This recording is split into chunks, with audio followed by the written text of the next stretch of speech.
Señora presidenta, señorías. Señorías, hoy presento ante esta Cámara, para someterlo a su convalidación,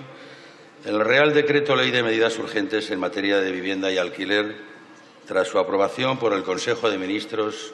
el pasado 14 de diciembre. Mediante este Real Decreto Ley, el Gobierno adopta las primeras reformas necesarias para comenzar lo que será o debe ser un giro fundamental en la política de vivienda. Con ello daremos una primera respuesta a las cuestiones más urgentes derivadas de la falta de una política de vivienda en los últimos años,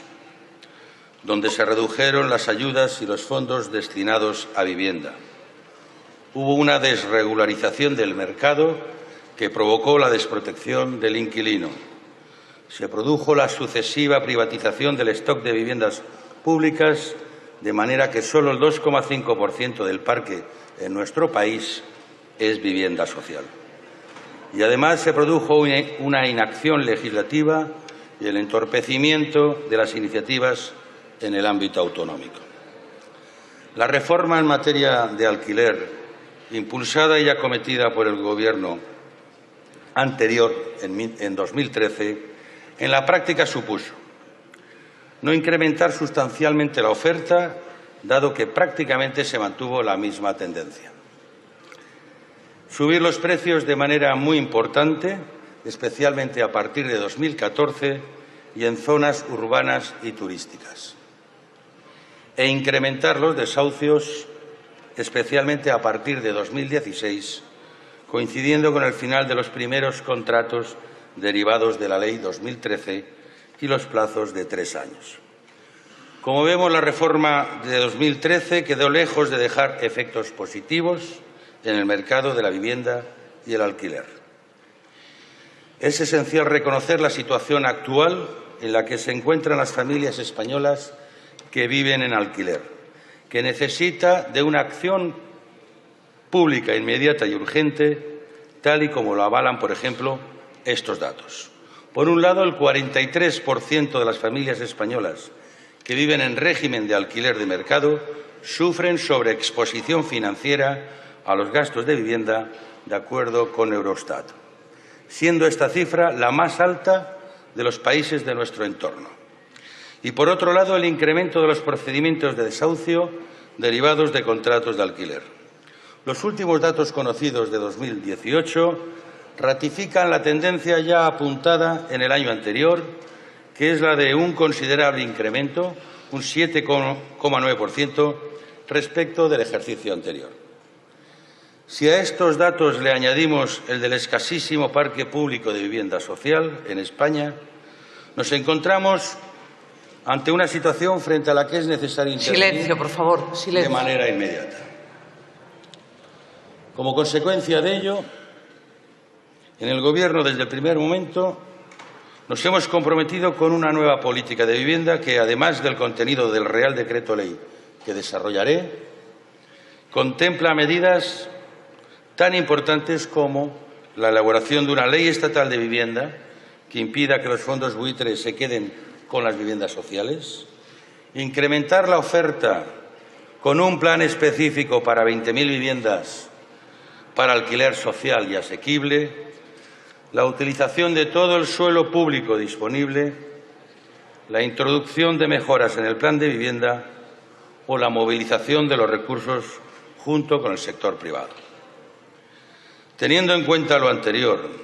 y fruto de un trabajo intenso, el Consejo de Ministros del 14 de diciembre aprobó este primer paquete de medidas urgentes en materia de vivienda y alquiler, con el consiguiente objetivo: encontrar un punto de equilibrio entre variables fundamentales, dotar a los arrendadores y arrendatarios de una situación de equilibrio de fuerzas entre ambas partes, dotar de seguridad jurídica suficiente al mercado y generar las condiciones necesarias para incrementar la existencia de un mayor parque de viviendas en alquiler. Y ello sin olvidar que, de acuerdo con la Constitución española y Naciones Unidas, la vivienda no puede ser considerada simplemente un bien de inversión, sino que se trata de un derecho que ha de ser protegido por los poderes públicos. Se trata de un derecho clave, esencial, que hace que pueda ser realidad el disfrute de otros derechos, puesto que sin la seguridad de una vivienda difícilmente puede una familia construir un proyecto de vida. Así lo señaló el Comité de Derechos Económicos, Sociales y Culturales de Naciones Unidas en sus observaciones finales al sexto informe sobre España en marzo de 2018, en las que manifestaba su preocupación y formulaba una serie de recomendaciones al Estado español en materia del derecho a una vivienda adecuada y de desahucios que son debidamente atendidas en las medidas previstas en el presente Real Decreto Ley. Pero, como he señalado, quiero reiterar que el giro en la política de vivienda que está realizando este Gobierno tan solo empieza en el presente Real Decreto Ley, que se limita, como no puede ser de otra manera, a las cuestiones más urgentes y de aplicación inmediata. Este Gobierno sigue trabajando a través de otros instrumentos normativos y de gestión en hacer efectivo el derecho constitucional a una vivienda digna y adecuada. Dicho esto, a continuación paso a describir con más detalle el contenido del Real Decreto Ley, cuya convalidación debatimos hoy en esta Cámara. Se estructura en 4 títulos y se compone de 5 artículos, una disposición adicional, 2 disposiciones transitorias y 3 disposiciones finales. El título 1 introduce la necesaria reforma de la regulación de los contratos de arrendamiento de vivienda a través de distintas modificaciones de la Ley de Arrendamientos Urbanos, entre las que se destaca la extensión de los plazos de la prórroga obligatoria y la prórroga tácita de los contratos de arrendamiento de vivienda. Se recuperan los plazos establecidos con anterioridad a la reforma liberalizadora de 2013. De esta manera, se establece en 5 años el periodo de prórroga obligatoria, salvo en el caso de que el arrendador sea persona jurídica, supuesto en que se fija un plazo de 7 años. Se responde así a las diferencias que, tanto desde el punto de vista del tratamiento fiscal como de la realidad y características de la relación arrendaticia y del desarrollo de la actividad,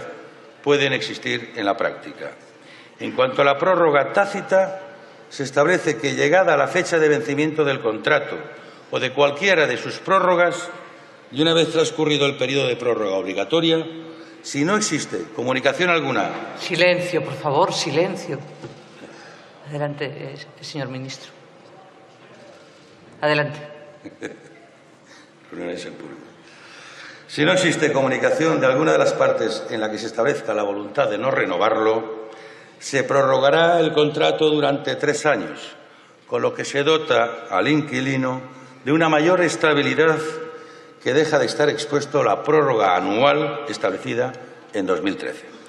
Además, se establecen modificaciones que inciden en el momento de la suscripción de los contratos de arrendamiento. Por un lado, se fija en 2 mensualidades de renta la cuantía máxima de las garantías adicionales a la fianza que pueden exigirse al arrendatario, ya sea a través de depósito o de aval bancario, y salvo que se trate de contratos de larga duración. Y, por otro lado, se establece por ley que los gastos de gestión inmobiliaria y de formalización del contrato serán a cargo del arrendador cuando éste sea persona jurídica, exceptuando aquellos servicios que hayan sido contratados por iniciativa directa del arrendatario. En todo caso, la problemática del alquiler trae también causa de la insuficiente oferta de vivienda en alquiler en nuestro país, debido a una serie de trabas prácticas que entorpecen la reacción desde la oferta a las señales de precios, impidiendo que el mercado funcione adecuadamente. En el ámbito específico del alquiler social o asequible, el número de viviendas continúa siendo insuficiente debido en parte al escaso uso de los mecanismos público-privados que permiten el máximo impacto sobre el mercado de alquiler dentro de las restricciones presupuestarias existentes. La solución equilibrada a la problemática del alquiler solo es, por tanto, posible si la mayor protección al arrendatario se conjuga con medidas enérgicas por el lado de la oferta. Por ese motivo, la disposición adicional única recoge un mandato al Ministerio de Fomento para asegurar que se dinamiza la oferta de vivienda en alquiler en España. Con este propósito se encomienda al Ministerio un conjunto de acciones a realizar, entre ellas la negociación con las administraciones sectorialmente competentes, utilizando para este fin todos los instrumentos a su disposición. También se recoge en el título 1 una precisión técnica en la exclusión del ámbito de aplicación de la Ley de Arrendamientos Urbanos de la cesión temporal del uso que comporta la actividad de las denominadas viviendas de uso turístico, suprimiendo la limitación de que éstas deban ser necesariamente comercializadas a través de canales de oferta turística y remitiendo específicamente a lo establecido en la normativa sectorial turística que resulte de aplicación. El título 2 introduce modificaciones en el régimen de propiedad horizontal con objeto de impulsar la realización de obras de mejora de accesibilidad. En primer lugar, se incrementa hasta el 10% del último presupuesto ordinario la cuantía del Fondo de Reserva de las comunidades de propietarios y se establece la posibilidad de que tales recursos se destinen a la realización de las obras obligatorias de accesibilidad previstas en el artículo 10 de la Ley sobre Propiedad Horizontal. En segundo lugar, se extiende la obligación de realizar tales obras de accesibilidad en aquellos supuestos en los que las ayudas públicas a las que la comunidad de vecinos pueda tener acceso alcance el 75% del importe de las mismas. En materia de viviendas de uso turístico, también se recoge en el título 2 una reforma del régimen de propiedad horizontal que explicita la mayoría cualificada, 3/5, necesaria para que las comunidades de propietarios puedan limitar o condicionar el ejercicio de la actividad o establecer cuotas especiales o incremento en la participación de los gastos comunes de la vivienda en el marco de la normativa sectorial que regule el ejercicio de esta actividad y del régimen de usos establecido por los instrumentos de ordenación urbanística y territorial. Por su parte, el título 3 incorpora una modificación del procedimiento de desahucio de vivienda cuando afecte a hogares vulnerables, estableciendo que la determinación de la situación de vulnerabilidad producirá la suspensión del procedimiento hasta que se adopten las medidas que los servicios sociales estimen oportunas por un plazo máximo de 1 mes o de 2 meses cuando el demandante sea persona jurídica. De esta forma se clarifica el procedimiento, introduciendo mayor seguridad jurídica y medidas específicas para atender a aquellas situaciones que demanden una mayor protección social. El título 4, que recoge las medidas en materia económica y fiscal, incluye en primer lugar la modificación del texto refundido de la Ley Reguladora de las Haciendas Locales, introduciendo 3 medidas en el impuesto sobre bienes inmuebles. En primer lugar, se exceptúa la obligación de repercutir el impuesto al arrendatario cuando el arrendador sea un ente público en los supuestos de alquiler de inmueble de uso residencial con renta limitada por una norma jurídica. En segundo lugar, se modifica la regulación del recargo previsto para los inmuebles de uso residencial desocupados con carácter permanente,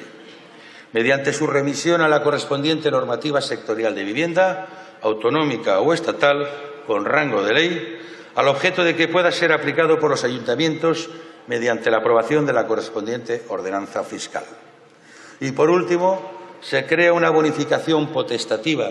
de hasta el 95% para los inmuebles destinados a alquiler de vivienda con renta limitada por una norma jurídica. Por otra parte, para potenciar el mercado de los arrendamientos urbanos como pieza básica de una política de vivienda orientada por el mandato constitucional consagrado en el artículo 47 de la Constitución, resulta conveniente mejorar la fiscalidad del arrendamiento de viviendas a fin de facilitar a los ciudadanos las condiciones de acceso a las mismas. En este sentido, se introduce una exención para determinados arrendamientos de vivienda en el texto refundido de la Ley del Impuesto sobre Transmisiones Patrimoniales y Actos Jurídicos Documentados. Otra de las modificaciones que se introducen en el texto refundido de la Ley Reguladora de las Haciendas Locales es la ampliación del ámbito de las inversiones financieramente sostenibles para acoger la posibilidad de realizar actuaciones en materia de vivienda por parte de las entidades locales. Se trata de una modificación que contribuirá a eliminar barreras y paliar el grave déficit de vivienda social existente en nuestro país. Finalmente, el Real Decreto Ley incluye una disposición adicional, 3 disposiciones finales y 2 disposiciones transitorias. La disposición adicional recoge el mandato del Ministerio de Fomento ya mencionado, con el fin de dinamizar la oferta de vivienda en alquiler. Las disposiciones finales establecen los títulos competenciales, la habilitación para su desarrollo reglamentario y la fecha de entrada en vigor de la norma. La disposición transitoria primera regula que los contratos de arrendamiento suscritos con anterioridad a la entrada en vigor de este Real Decreto Ley continuarán rigiéndose por lo establecido en el régimen jurídico que les era de aplicación,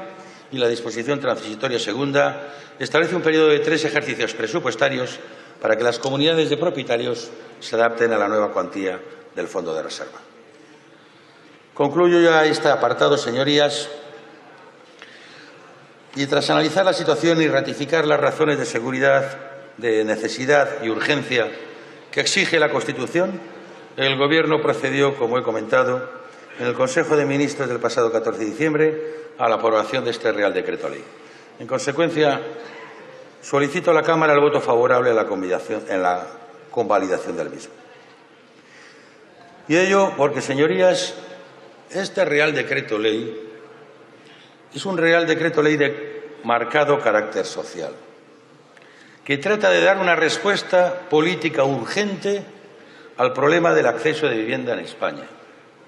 que trata de revertir las consecuencias que sobre el mercado de alquiler tuvo la reforma liberal de la LAU de 2013.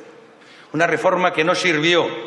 para estimular el mercado del alquiler, pero sí para estimular subidas desorbitadas de los precios y que dio pábulo y cobertura a maniobras especulativas en el mercado de la vivienda. Que recoge e incorpora a nuestro ordenamiento las recomendaciones del Comité de Naciones Unidas en materia de derecho a la vivienda y desahucios, que defiende a los inquilinos, da seguridad a los arrendadores y pone dique a las prácticas abusivas en el mercado por parte de los fondos de inversión, y con la que el Estado toma la iniciativa para solucionar el problema de la vivienda en España, tal y como ha hecho poniendo en marcha el Plan 20.000 y reformulando y adelantando las ayudas del Plan Estatal de Vivienda. Esto se traduce en cuestiones concretas que les acabo de relatar y que afectan a la ciudadanía directamente, como el incremento a 5 o 7 años del periodo de prórroga obligatoria del alquiler, la limitación de las garantías adicionales a 2 mensualidades, una regulación más racional para las obras de mejora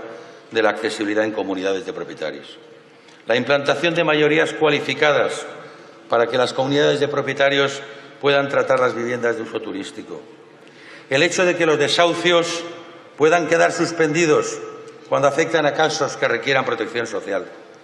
o la introducción de medidas en el impuesto sobre bienes inmuebles, entre las que se encuentran la regulación del recargo para inmuebles de uso residencial desocupados. Son un primer paso, aunque no cabe duda que todas ellas deberán ir acompañadas de medidas adicionales en las que continúa trabajando este Gobierno. Además, trabajamos para la elaboración de la primera ley estatal de vivienda de la democracia, con la mira puesta en atraer el resto de partidos a la propuesta de Pacto de Estado por la Vivienda que lanzara nuestro presidente Pedro Sánchez y que yo sigo ofreciéndosela en cada intervención que tengo en esta Cámara. Pero hoy es necesario ratificar el presente decreto ley para asegurar el cumplimiento de las cuestiones más urgentes señaladas por Naciones Unidas. Por ello, desde el Gobierno consideramos que la convalidación del decreto de ley es necesaria. Se trata de una oportunidad que no podemos perder. Las oportunidades se presentan y se aprovechan o se desaprovechan. Y esta es una oportunidad, sin duda. Quiero, pues, manifestar de antemano el agradecimiento en nombre del Gobierno a los grupos que apoyen esta convalidación. Muchas gracias. Muchas gracias.